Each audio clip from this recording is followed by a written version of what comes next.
Hey everyone, I'm Stephanie. I'm a book-loving, notebook-hoarding reader and writer on a mission to change lives one book and one notebook at a time.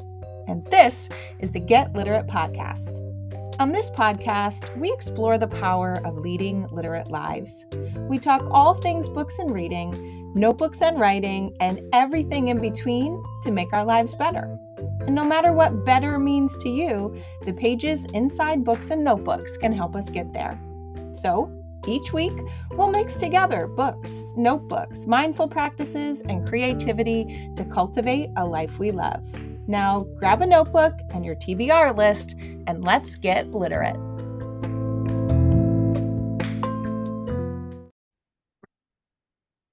Hey everyone, welcome back to another episode of the Get Literate podcast. I have a special treat for you today. We are going to talk with Megan Tady, author of the newly published book, Super Bloom. Today is actually Super Bloom's book birthday, and it is part of Zibby Owens' publishing company. I have really loved every single book that Zibby Books has put out. And I'm realizing it's because they are teaching me how to live. Each book is so immersive in whatever storyline or whatever character that I'm introduced to that has some sort of passion that you just can't help but feel. Whether it's a passion for gardening, historical gardening, for super blooms, as we'll find today, for dancing, whatever it is, these books are just teaching me more and more about myself and more about the possibilities that are out there.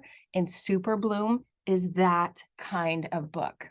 It was a book that I needed when I needed it, and thankfully I had it. I actually reached out to Megan Tady immediately on Instagram, which I don't always do, but I did because I had to just share what a profound impact this book had on me. And thankfully, she agreed to come talk even more on today's episode.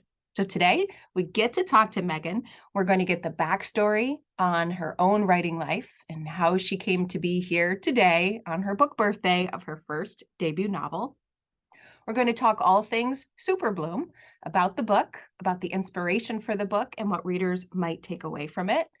And then we're also going to talk about two concepts that were pretty central to the book: journaling, which I love, and the idea of super blooms, which are just fascinating, and now something I've added to my bookish bucket list, which, as you know, seems to grow and grow as I find and learn and explore things in the pages of the book that I hope to bring to my actual life. And there's more excitement because guess what?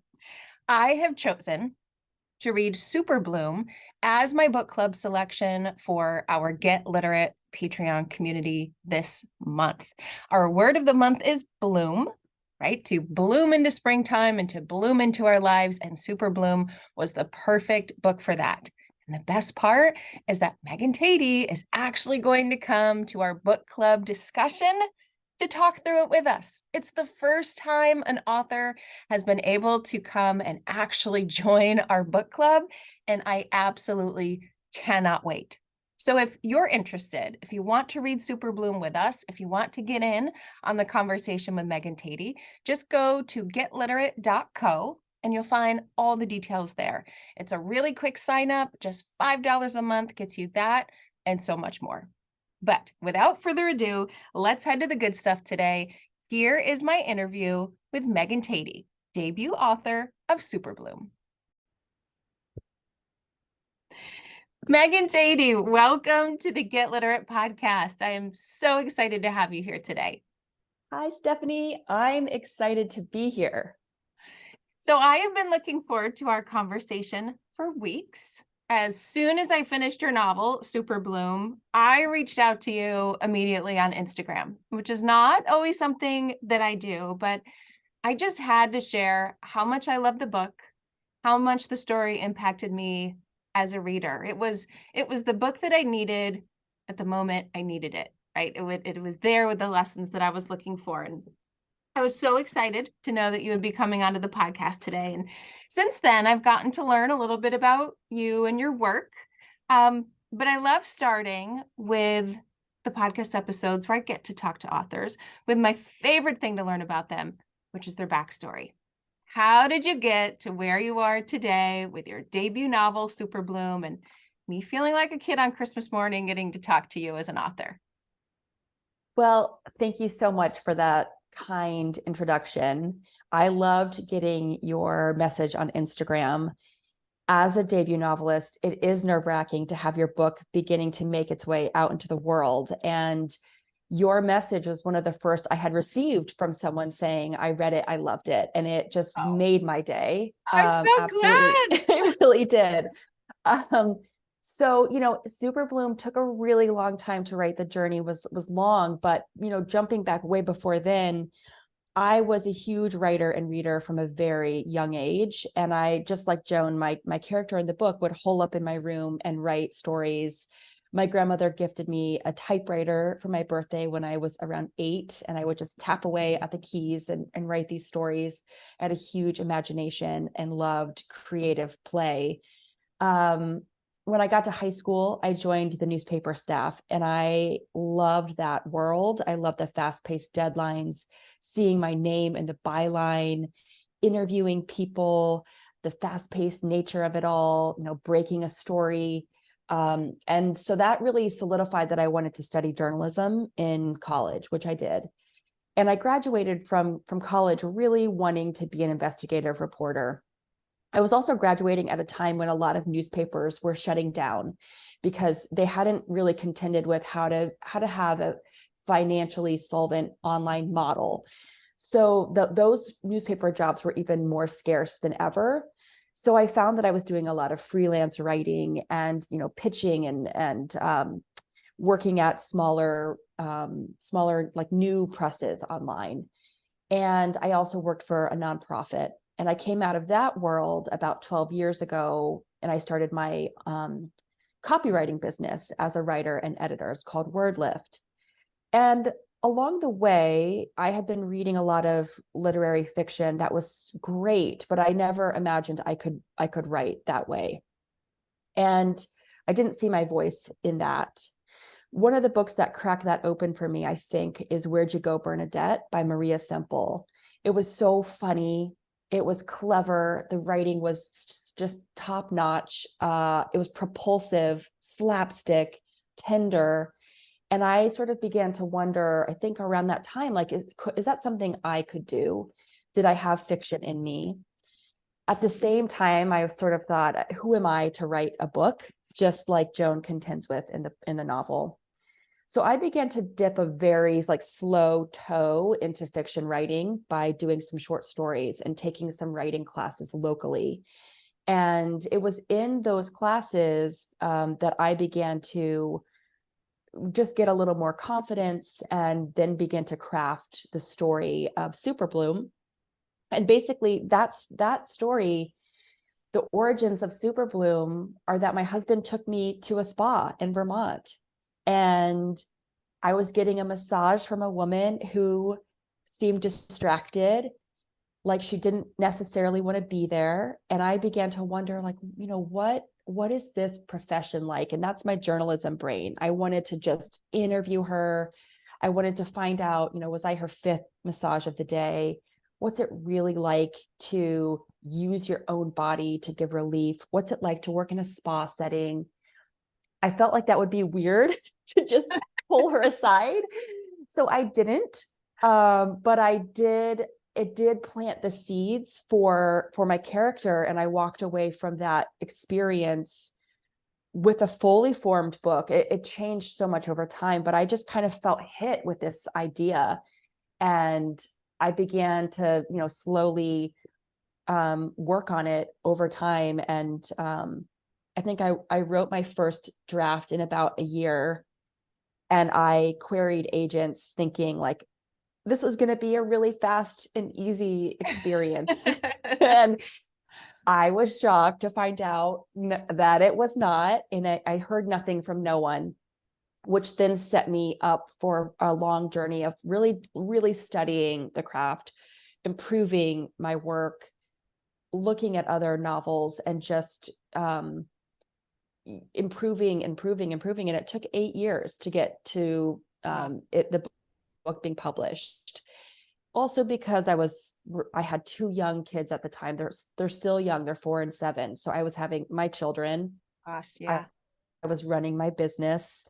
The pandemic happened. So yeah, I'll pause there because I know that's a lot, but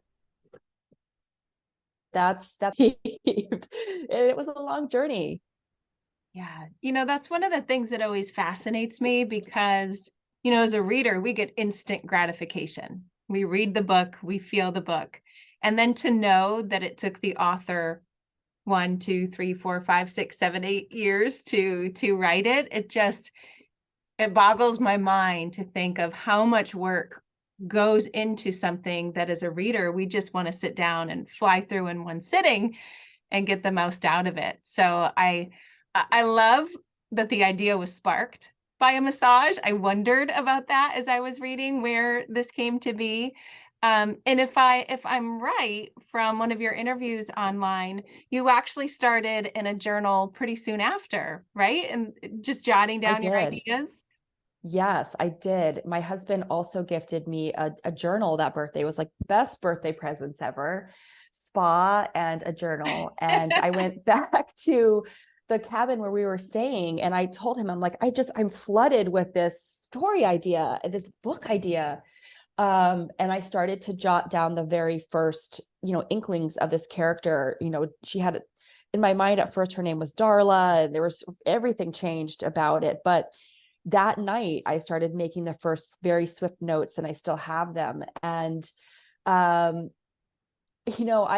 girlfriend of mine just sent me a photo. She was digging through her drawers and she found very early pages of what must have been the first iteration of the book that I shared with her, and she sent it to me. And my stomach, I almost I felt both floored by how far the book had come. I felt almost nauseous by how much work I had put into it, how long I tinkered with it, how much rejection was around it, and how I had to kind of push through that.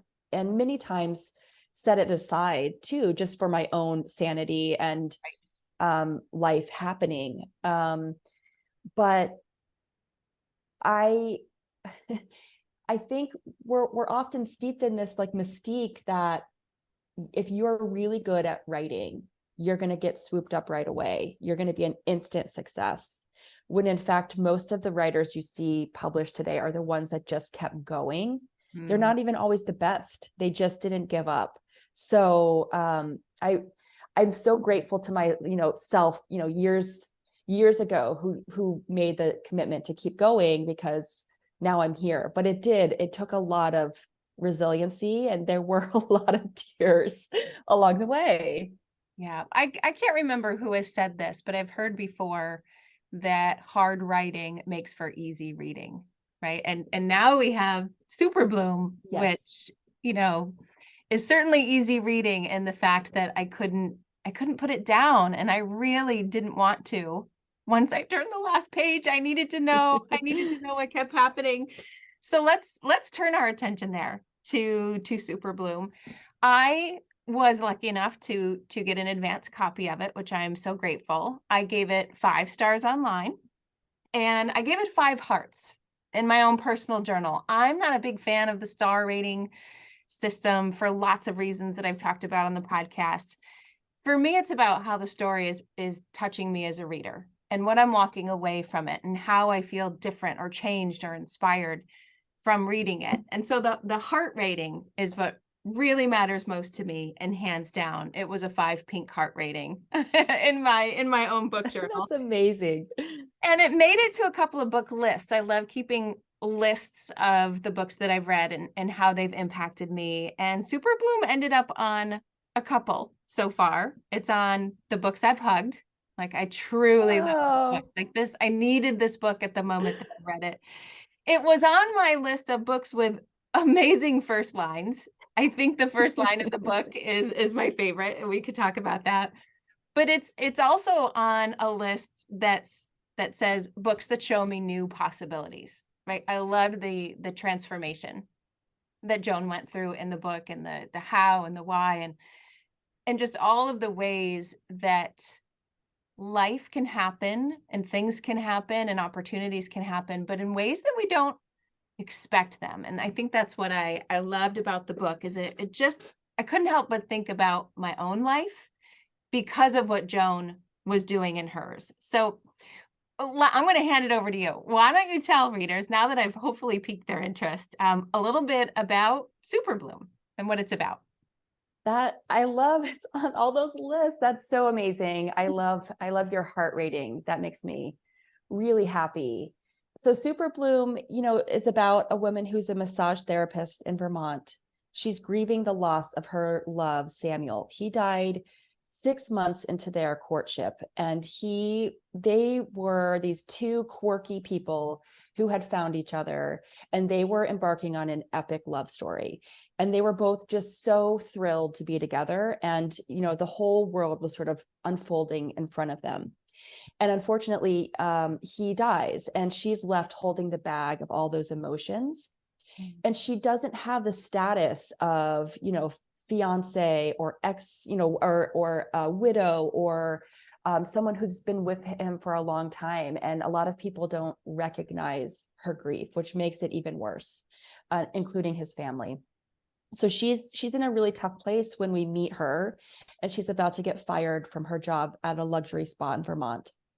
Her boss gives her one last chance to save her job, which is to get a glowing review from the most demanding client, famous romance novelist Carmen Bronze.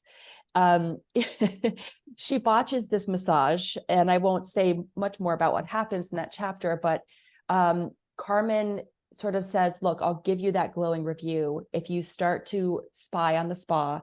Give me some dirt about it, because I want to set my next bestseller here. That task reawakens something in Joan, and she begins to wonder if she could write the love story she didn't have with Samuel, and kind of extend their story into the future with fictional characters that stand in for herself and Samuel. And that allows her to not only tell that story, but kind of pull up that dormant writing talent that she had kind of stuffed down early on. And she had loved writing when she was a child, and she begins to write and to rediscover that passion. Oh, I just love it.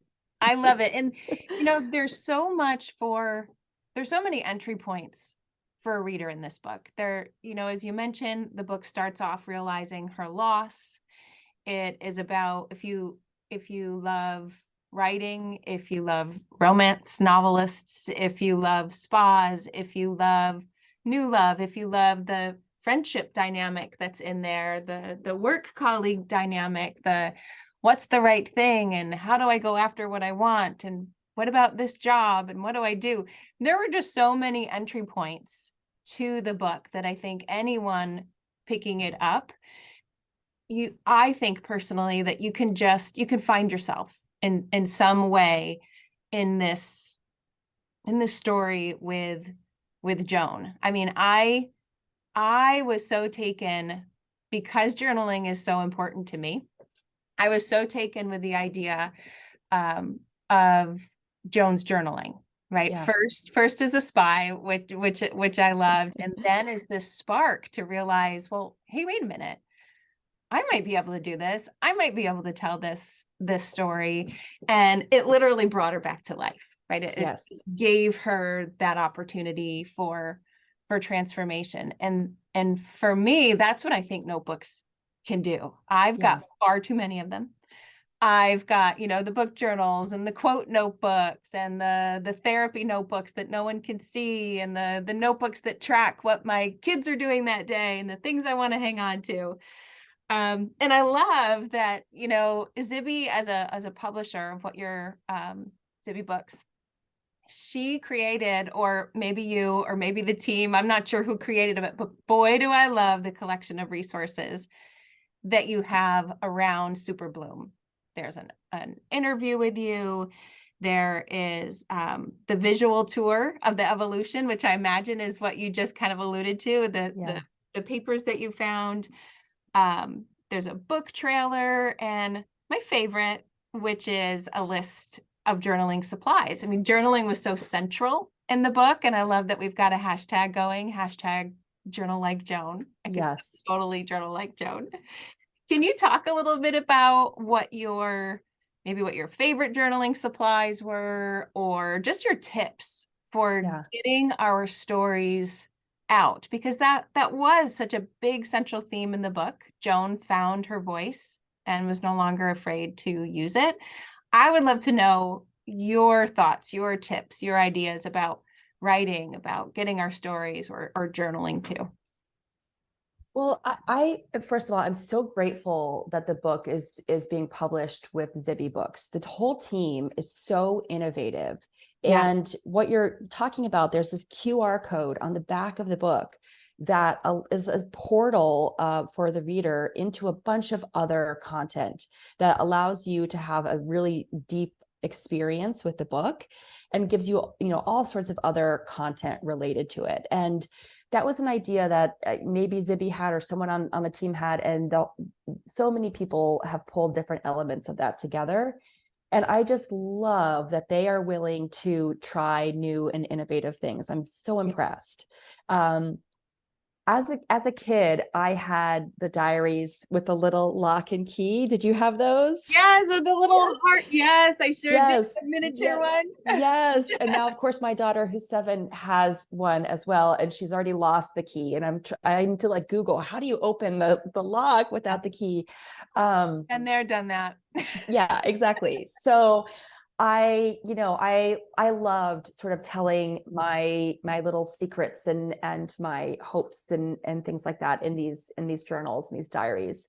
And I think I myself, I have a ton of journals, and they're spread around the house, and I feel like I dip in and out of writing in them. And one thing that I love that we do as a family, and my husband and I do, we have a family journal, and we keep it by our bed, and we put really seemingly mundane things in it.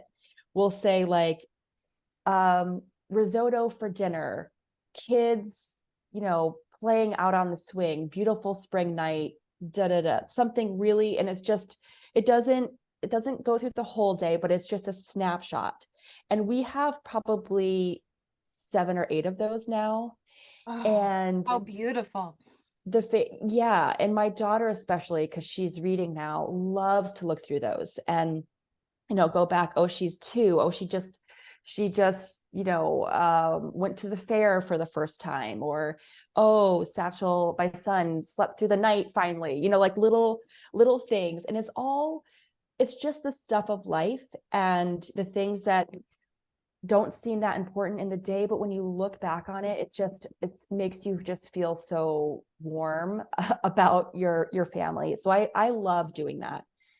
I think where people get stuck around, whether it's journaling or writing, is the fear of getting it wrong and feeling like it has to be perfect right away. And that you kind of almost poise your pen over the paper, or you poise your fingertips over your computer. You don't know what to say. You fear that it's not going to be that good, and so you don't do it. And the truth is, it's not going to be that good because you're just starting out. Right. So if you can just say, oh, well, every writer, no matter what level, their first drafts of anything are not good. And it's just about getting in the habit, getting those words out. Because once you do, it's like once you break the seal, then it becomes easier to do it day after day after day, whether you're wanting to sort of do the family journal, or whether you're wanting to just journal deeper, aspirations, whether you're wanting to start to jot down a story, which is what I had to do. And it does feel scary, because saying to yourself that you want to write a book and then saying it out loud to your family or your partner, and then, on and on, feels scary. That's a really big dream to hold. Not a lot of people end up doing it. And it feels like a lot of people say it, but I found myself feeling self-conscious around who I would share it with. And then actually over time, I finally made myself start to talk about it as if it was happening, the sort of like manifestation. Yes. And making it seem very commonplace, like, oh yeah, what have you been up to? Oh, I was working on my novel. I'm pitching it to agents. Yes, I got some rejections, but I'm also, I've just started a writing group and I'm this and that. But making those first entries, just doing it is what's so important. And that's what I think Carmen's gift to Joan is allowing her to get her pen back scratching on the paper. Yeah. And once she does, all that old stuff is comes back up. And she tamped it down because she thought she got some pretty harsh feedback from a teacher, a professor saying, who do you think you are, basically. And she thought, oh, right, I am no one. So there's a lot of lessons in that. And, and an even bigger lesson of you're a writer when you do the act of writing, not when someone deems you it, not when you get a publishing deal, not when your book comes out. You are a writer the second you start writing. And sometimes that writing is happening in your head too. So really just, grabbing a hold of that title for yourself and then just do it. Just do it. I love that. Grabbing that title for yourself, because that really is it. I mean, we could have a whole episode on manifestation and how to convince yourself that you are worthy of those things. But I love how you said just making it commonplace. Yeah, I'm working on a novel, starting a writing group. I'm doing the thing, but the thing is writing, right? Yeah. To just start. I'm so glad you touched upon that moment in the novel where Joan did get some very harsh feedback that literally changed the way she looked at herself. It changed the trajectory that she thought she had for herself. And I'm certainly not going to spoil anything about it, but as an educator, that part really hit me hard when it kind of comes full circle and was kind of a life lesson, right? I can't see, everybody's going to have to read the book to figure out what life lesson that is, but that was one of the moments where I just set the book down for a minute and went, oh my goodness, what just happened? Let me think about my life right now and think of where that may have happened to me and what does that mean? That was a huge moment in the book, at least for me, that I can't wait to hear what other people think when we get to it. We're reading it in my book club for the month of May, and I cannot wait to have a conversation about it. And a lot of us are educators, so I have a feeling we're going to key in on that particular moment that you talked about. So hard to talk about it without spoiling. I know, it's true. It's true. I think I'll say this about that moment. She gets this harsh feedback, and I think it's particularly harsh in the beginning for her because it's already confirming something she thinks about herself. So it already, should she even try? Is she worthy? Does she have any skill? And so when you have some people might just brush that aside and be like, oh, well, that was rough. I was actually watching the Judy Blume documentary last night. It's incredible. And she got really terrible feedback from an editor. She got this horrible letter. And, she said she did cry, and then she set it aside and was like, well, I'll show you. And I think for someone like Judy Blume, she had this like knowing and this confidence inside her that she had this skill and voice. And for Joan, she didn't have that yet. And so that sort of feedback just washed it away for her and allowed her to tamp it down. But of course, we find out later that there's more to that feedback than we think in the beginning. Yes. And that just changes everything. Yes, it does. It does. So the other thing I want to touch upon about the book is obviously the idea of super blooms. I mean, the title is Super Bloom. I had never heard of super blooms. I was instantly, grabbing my phone to Google so that I could imagine what was being talked about in the book. It was unlike anything I was imagining. It's now on my bookish bucket list. My bucket list always comes from things I read about in books. I love And that. now this is one of those things that I just have to see and I have to experience. And I'm so curious of how this came to be a central piece of the book, ultimately the title. Um, what is your backstory with super blooms, and how did it have such an important place here? Because I think it's just a perfect metaphor for what happens, of course. So I'd love to hear more about that. So I think I was really spinning my gears for a while with the book, and it had a different title. The title was Big Inspiration. And I was really, I couldn't figure out what were Joan's motivations for writing this book? What was going on underneath it for her? And I felt pretty stuck. And I came home one day, and I remember very clearly I was unloading groceries and NPR was on in the background. And they said, oh, there's a super bloom happening in Death Valley, California, which Joan, same situation happens for Joan in the book.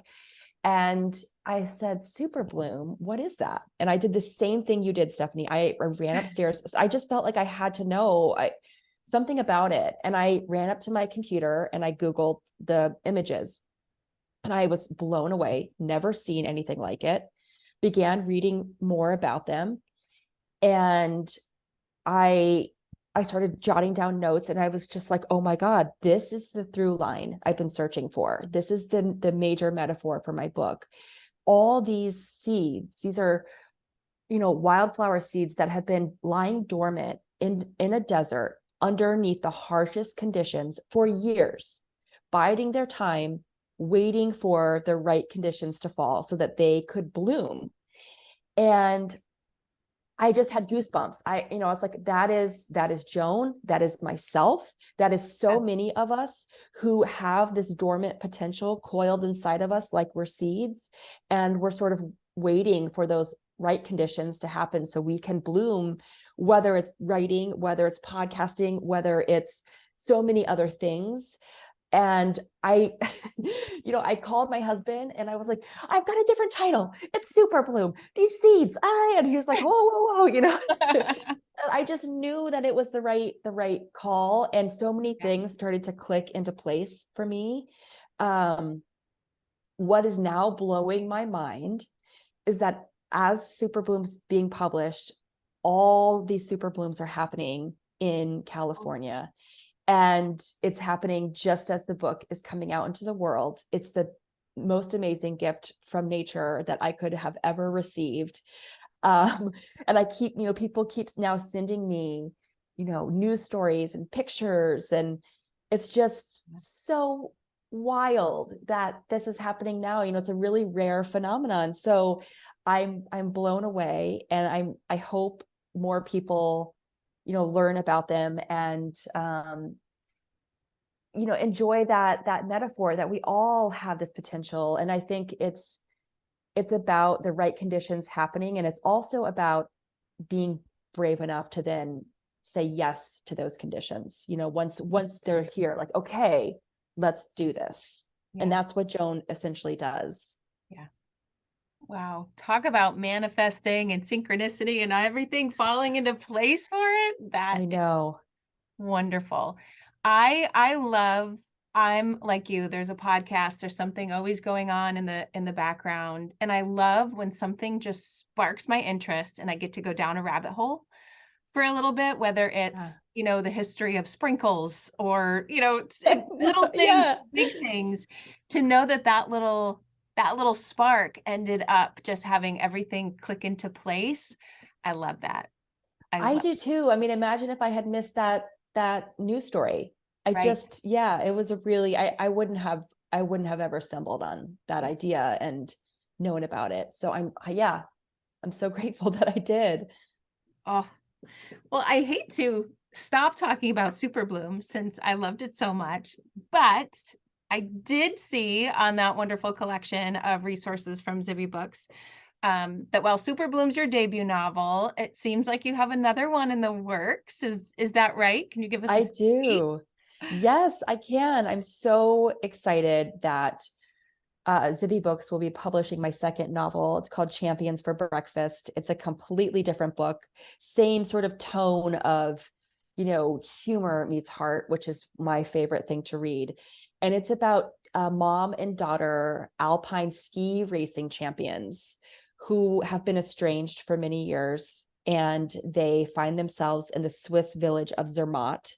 And they get stuck there when an avalanche socks in their town, and the only place to stay is a youth hostel, and they are stuck in a tiny room, needing to work out their relationship. So this has been such a fun book. I'm a former athlete, not at the elite level at all, and I am not a skier, but I've been really enjoying interviewing people who have devoted years of their lives to being an athlete at a really elite level, former Olympians, that sort of thing. And then what it's like to then suddenly be told you're too old, you're in your 30s, you're too old, or you're injured, and it's done. Yeah. And what you do and how you have to essentially kind of transition to like a civilian life and figure out a new path forward.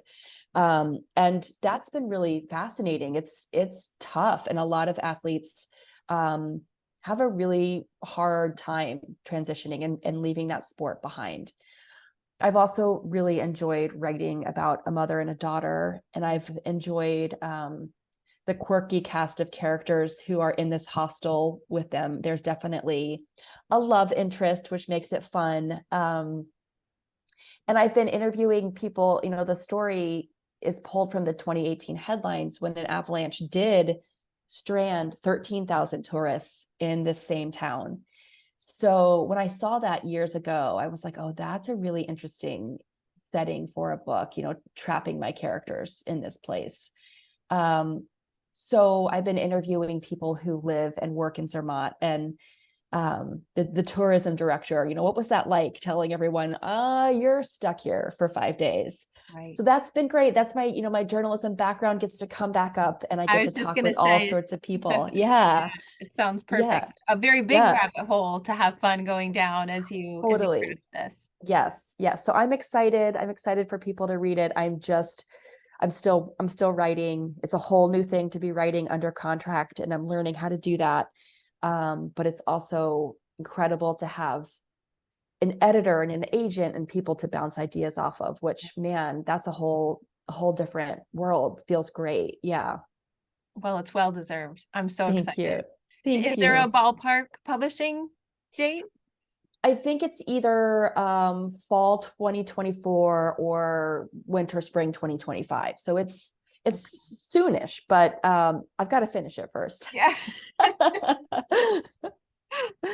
Oh, well, I am so grateful that you took the time to chat with me today. I loved Super Bloom. I love it even more now, hearing the origin story, especially how the idea of the Super Bloom themselves came into play is just fascinating to me. And I'm excited. I'm excited to know that we can expect more from you. And I can't wait for our book club Me conversation too. when we all get to chat about it. So where can listeners find more about you, more about the book? Tell them all the places they can find you. You can follow me on Instagram at Meg Tady, Tady. And you can also go to my website, megantady.com. And then you can also, grab the book and do the QR code and find all that incredible, amazing content that's been curated. It's so fun. So yeah. Oh, I'm so glad. And this is, another a list I could probably add Super Bloom to is list of books that I keep, right? Because Oh, I love to read books and then gift them away to the next same. person that I think needs them, and I'm not doing that. This one, I will buy a second one to do that one, but this one has a nice prominent place on the shelf. So thank you for that. Oh, that makes me so happy. You have no idea. I have my own collection of books that I'm like, I have a little library out front. I'm like, I'm not giving that away. So Yep. that's very amazing. Oh, it is close to my heart. Thank you so much for being here today. I so appreciate it. Thank you, Stephanie.